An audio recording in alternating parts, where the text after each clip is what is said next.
स्वामित्व कोष का दूसरा स्रोत पढ़ते हैं, पूर्वाधिकार अंश। पिछली वीडियो में हमने स्वामित्व कोष का पहला स्रोत पढ़ा था, समता अंश इक्विटी शेयर्स, जिन्हें की कंपनी के असली मालिक माना जाता है, जोखिम पूंजी के नाम से भी जाना जाता है, उन्हें मतदान का अधिकार होता है, वो कंपनी के असली मालिक कहलाते हैं।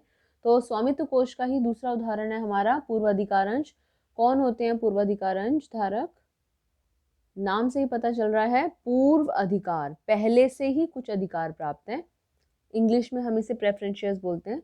तो पूर्वाधिकार अंश क्या होते हैं? ये वे अंश होते हैं जिन्हें पहले से ही दो अधिकार प्राप्त होते हैं। पहले से ही दो अधिकार, दो पूर्व अधिकार।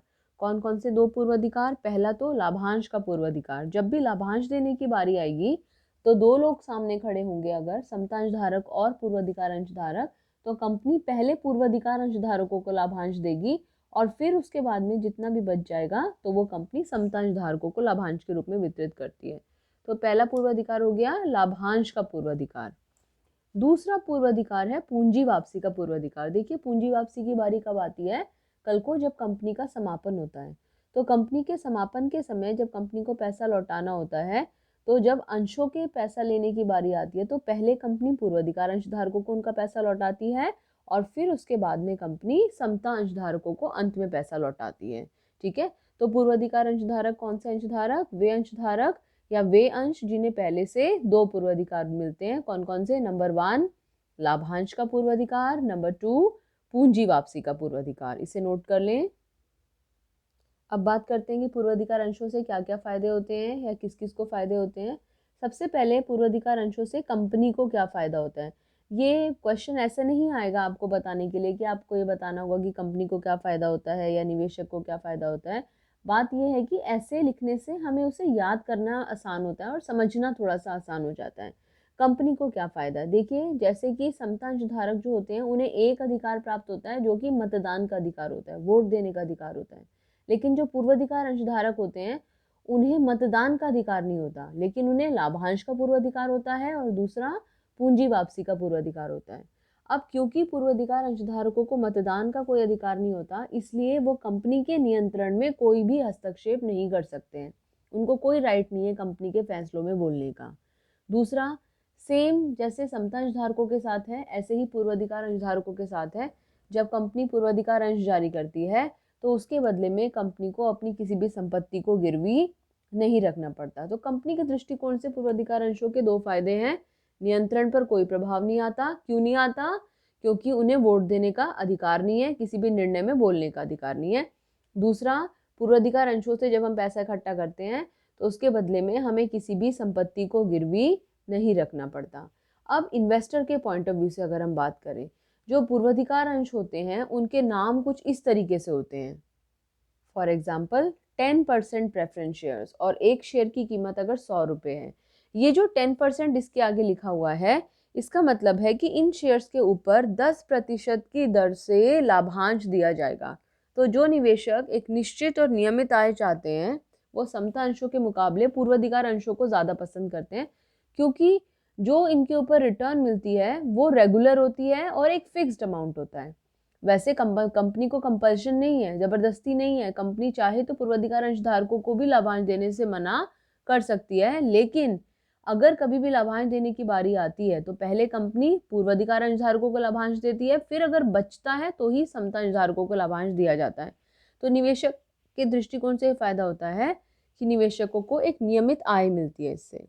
फिर सुरक्षित निवेश, क्योंकि जब पैसा लौटाने की बारी आएगी तो समता अंशधारकों से पहले इन्हें पैसा लौटाया जाता है, इसलिए इनका निवेश सुरक्षित भी है। और ये जो तीसरा वाला पॉइंट है ये इसी से रिलेटेड है, तो क्योंकि इन्हें पूंजी वापसी का पूर्वाधिकार है, इसी वजह से इनका निवेश जो है वो सुरक्षित है। तो चाहे तो इस पॉइंट को अलग अलग करके लिख लें और नहीं तो एक में भी क्लब कर सकते हैं। पूर्वाधिकार अंशों के लाभ को एक बार डिटेल में देख लेते हैं। पहला पॉइंट, नियमित आय। पूर्वाधिकार अंशों को एक निश्चित दर से लाभांश दिया जाता है और जब कंपनी को लगातार लाभ होता है तो उनकी आय निश्चित और नियमित हो जाती है।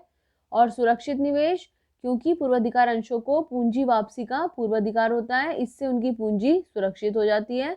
तीसरा, नियंत्रण पर कोई प्रभाव नहीं पड़ता। क्यों नहीं पड़ता नियंत्रण पर कोई प्रभाव? क्योंकि पूर्वाधिकार अंश धारकों को मतदान का अधिकार नहीं होता और इसी वजह से वो कंपनी के निर्णयों में कोई भी हस्तक्षेप नहीं कर सकते हैं। वीडियो को पॉज करके इसे नोट कर लो। चौथा पॉइंट, संपत्ति पर कोई भार नहीं। पूर्वाधिकार अंशों के माध्यम से पूंजी एकत्रित के बनने के बदले में कंपनी को कोई भी संपत्ति गिरवी नहीं रखनी पड़ती। ये वाला जो पॉइंट है हम पूर्वाधिकार अंशों के लाभ में भी बोल सकते हैं और समता अंशों के लाभ में भी बोल सकते हैं। ओके, तो 4 हमने फायदे पढ़े हैं। क्या क्या फायदे पढ़े हैं? नियमित आय, सुरक्षित निवेश, नियंत्रण पर कोई भी प्रभाव नहीं पड़ता और संपत्ति के ऊपर भी कोई भी भार नहीं होता है। तो क्या क्या फायदे हैं पूर्वाधिकार अंशों के? आय नियमित मिलती है निवेशक को, उसका निवेश सुरक्षित होता है क्योंकि उसे पूंजी वापसी का अधिकार होता है। कंपनी के नियंत्रण पर कोई प्रभाव नहीं पड़ता क्योंकि उन्हें कोई मतदान का अधिकार नहीं होता। और संपत्ति पे कोई भार नहीं होता क्योंकि अंशों को जारी करने के बदले में किसी भी संपत्ति को गिरवी रखने की जरूरत नहीं होती है। अब थोड़े दोषों के बारे में बात करते हैं इसके। पूर्वाधिकार अंशों में क्या क्या कमियां हैं, क्या क्या दोष हैं? कंपनी के दृष्टिकोण से बात करें तो अधिक लागत आती है, ज़्यादा कॉस्टली पड़ते हैं। अभी डिस्कस करेंगे कैसे ज़्यादा कॉस्टली पड़ते हैं। दूसरा, इनसे कोई कर में छूट नहीं मिलती। ये वाला जो दोष है ये हम पूर्वाधिकार अंशों में भी ले सकते हैं और ये हम यदि चाहें तो समता अंशों में भी इस कमी को ले सकते हैं, क्योंकि जब कंपनी लाभांश का भुगतान करती है तो जो इनकम टैक्स अथॉरिटीज़ होती हैं वो उसको कोई भी व्यय नहीं मानते, कोई एक्सपेंस नहीं मानते। जब हम उसको कोई एक्सपेंस नहीं मानते हैं तो कंपनी का टैक्स कैलकुलेट करते समय उसको कंपनी की इनकम में से घटाया नहीं जाता। कंपनी की इनकम ज़्यादा नज़र आती है, कंपनी को ज़्यादा टैक्स पे करना पड़ता है। जबकि जब कंपनी ब्याज का भुगतान करती है, इंटरेस्ट पे करती है, तो उस इंटरेस्ट को इनकम टैक्स अथॉरिटीज़ की नज़रों में एक्सपेंस माना जाता है और उस एक्सपेंस को आय में से घटाया जाता है। कम प्रॉफिट दिखाई देता है तो कम टैक्स देना पड़ता है। ये जब हम ऋण पत्र पढ़ेंगे तो ये चीज़ और अच्छे से हमें क्लियर हो जाएगी। तो पूर्वाधिकार अंशों के 2 दोष हैं, लागत ज़्यादा आती है, कर में छूट नहीं मिलती। अब पूर्वाधिकार अंशों में निवेशक के लिए क्या क्या हानि होती है? एक तो ये जोखिम भरे हैं। क्या क्या कहना चाहिए? ऋण पत्रों के मुकाबले जो समतांश हैं और पूर्वाधिकार अंश हैं ये जोखिम से भरे हुए होते हैं, क्योंकि कंपनी के पास पैसा होगा तो कंपनी इनका भुगतान करती है, नहीं होगा तो कंपनी कई बार भुगतान नहीं भी कर पाती। फिर पूर्वाधिकार अंशों के आने की वजह से समतांश धारकों को नुकसान होता है। क्यों? अगर सपोज 100 रुपये प्रॉफिट है और उस 100 रुपये में से हमने समतांश धारकों को भी देना है और हमने पूर्वाधिकार अंश धारकों को भी देना है। यदि पूर्वाधिकार अंश धारक ना होते तो सारा का सारा 100 रुपये समतांश धारकों को जाता, लेकिन अगर पूर्वाधिकार अंश धारक हैं और उनको 50 रुपये लाभांश उन्हें भी देना पड़ रहा है तो समतांश धारकों के लिए केवल कितना लाभांश बच गया? 50 रुपये। तो यानी कि पूर्वाधिकार अंशों के होने से जो समतांश धारकों का हिस्सा है उसमें कमी आती है, तो उन्हें बुरा लगता है कई बार। और अगर हम बात करें तो पूर्वाधिकार अंशों पर एक फिक्स्ड इनकम होती है, एक निश्चित आय होती है। इसमें वो मज़ा नहीं है जो कि समता अंशों में होता है, जो रिस्क कैपिटल जिसको हम बोलते हैं। तो इस वजह से आज के ज़माने में प्रेफरेंस शेयर्स जो पूर्वाधिकार अंश हैं वो इतने ज़्यादा पॉपुलर भी नहीं हैं। इनकी डिटेल डिस्कस करते हैं एक एक करके। क्या क्या दोष हैं? सबसे पहले जोखिम। पूर्वाधिकार अंशधारकों को भी समता अंशधारकों की तरह लाभांश और पूंजी वापसी का जोखिम बना रहता है। रिस्की वेंचर है, पैसा वापस मिलेगा नहीं मिलेगा। फिर समता अंशधारकों को हानि होती है। कैसे? क्योंकि पूर्वाधिकार अंशधारकों के कारण समता अंशधारकों के लाभ और पूंजी के हिस्से में कमी आती है। लाभ में भी कमी आती है और कल को जब पूंजी वापसी की बारी आएगी तब भी कमी आएगी, क्योंकि चाहे पूंजी वापसी हो या लाभांश का भुगतान हो, दोनों ही स्थिति में पहले किसको भुगतान किया जाएगा? पूर्वाधिकार अंशधारकों को, और फिर अगर बचेगा तो समता अंशधारकों की बारी आती है। इसे नोट कर लो, फिर आगे चलते हैं। वीडियो को पॉज करके पहले इसे नोट कर लो। फिर तीसरा पॉइंट, कम आकर्षक होते हैं। निवेशक कम आय के कारण इन पूर्वाधिकार अंशों को बहुत ज़्यादा पसंद नहीं करते। अधिक लागत, पूर्वाधिकार अंशों पर लाभांश की दर ऋण पत्रों पर ब्याज की दर से ज़्यादा होती है। लाभांश की दर जो होती है वो ब्याज की दर से ज़्यादा होती है। जितना लाभांश उनको पे करना पड़ रहा है ब्याज के मुकाबले वो ज़्यादा होता है। तो कंपनी के दृष्टिकोण से देखो, उनको उतने ही प्रतिशत लाभांश देना पड़ रहा है, उससे कम में उनको ऋण मिल जा रहा है और वो जो लाभांश है वो इनकम टैक्स अथॉरिटीज़ की नज़र में कोई एक्सपेंस भी नहीं है। जब वो एक्सपेंस नहीं है तो उनके प्रॉफिट में से नहीं घट रहा, तो उनको ज़्यादा टैक्स भी देना पड़ता है।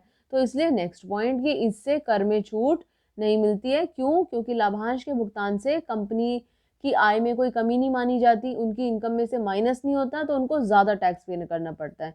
फॉर एग्जाम्पल, अगर 100 रुपये प्रॉफिट अर्न कर रहे हैं, अगर कंपनी ब्याज पे कर रही है, इंटरेस्ट पे कर रही है 10 रुपये का, तो उसको तो घटाया जाता है। लेकिन अगर यही 10 रुपये का वो लाभांश पे कर रही है, तो उस लाभांश को इनकम टैक्स अथॉरिटीज कहती है भाई ये तो तुम अपने लोगों को दे रहे हो, जो अंशधारक है वो तो कंपनी के स्वामी है। तो अगर मैं अपनी सैलरी में से अपने ऊपर ही खर्च कर रही हूँ तो इनकम टैक्स अथॉरिटीज कहती है भाई ये कोई खर्चा नहीं है, इसको नहीं हम घटाएंगे। तो ऐसी स्थिति में अगर हम ब्याज दे रहे हैं तो हमारी इनकम मानी जाती है 90, लेकिन हम लाभांश दे रहे हैं, लाभांश भी जा रहा है हमारे पास से, लेकिन हमारा खर्चा कुछ नहीं माना जा रहा, तो हमारी इनकम मानी जा रही है 100। अब अगर इसके ऊपर हमें टैक्स पे करना है, सपोज हमें 50% टैक्स पे करना पड़ रहा है, तो 90 का 50% हुआ 45 और 100 का 50% हुआ 50। तो यहाँ तो हमें 45 रुपये टैक्स देना पड़ गया और यहाँ पर हमें 50 रुपये टैक्स देना पड़ा। लाभांश भी जा रहा है हमारे पास से और टैक्स भी ज़्यादा देना पड़ रहा है, और टैक्स में कोई छूट नहीं मिली। जो 5 रुपये की छूट मिल रही है यहाँ पर, यहाँ नहीं मिल रही है अगर हम लाभांश पे वो 10 रुपयों को खर्च कर रहे हैं तो। सो पूर्वाधिकार अंशों के क्या फ़ायदे क्या नुकसान, वीडियो को पॉज करके दोबारा से रिपीट करो और देखो आपको कितने पॉइंट्स याद आते हैं। अगली वीडियो में संचित आय के बारे में डिस्कस करेंगे। Thank you, God bless you.